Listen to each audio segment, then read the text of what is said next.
আশরাফ, কেমন আছিস? বান্ধবী, ভালো আছি। তুই কেমন আছিস? তুই কয়েকদিন স্কুলে আছিস নাই কেন? কোন প্রবলেম হয়েছিল নাকি তোর? না বান্ধবী, সমস্যার কথা আর বলিস না। বাড়িতে আমাকে পায়ে পক্ষ দেখতে আসছিল। তো কি হয়েছে পরে? আমার গায়ের রং কালো বলে তারা বিবাহ করবেন না বলে চলে গেছে।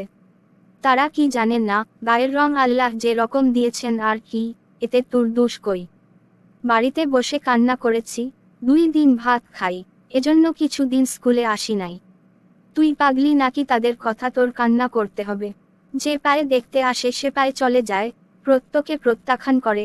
সামনের সপ্তাহে একজন দেখতে আসবে, সে কি করবে জানি না। আচ্ছা বান্ধবী, টেনশন করিস না, স্কুল ছুটি দিচ্ছে, চল বাড়িতে যাই। আচ্ছা। মেয়েকে ডাকুন, আমাদের দেরি হয়ে যাচ্ছে। জি বাবা, মেয়ে এখনো আসতেছে না কেন? আমি তো সেটাই বলতেছি, আসতেছে না কেন? মেয়ে রং তো কালো, এই কালো মেয়েকে বউ বানাবো না। মেয়ে আমার পছন্দ হয় নাই। আপনার গায়ের রং কালো, তাই আমার বাবা আপনাকে পছন্দ করেন নাই। সরি, কিছু মনে হরবেন না। সব দোষ তো আমার, কারণ আমার গায়ের রং তো কালো।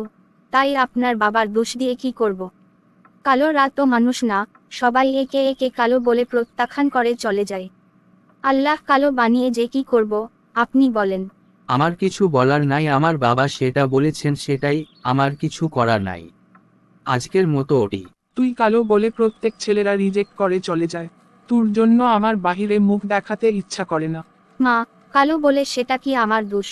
আমি কি ইচ্ছাকৃতভাবে কালো হয়েছি? সবাই আমাকে এরকম করে কেন? আমার কি বেঁচে থাকার অধিকার নাই? বুলহানস কার্টুন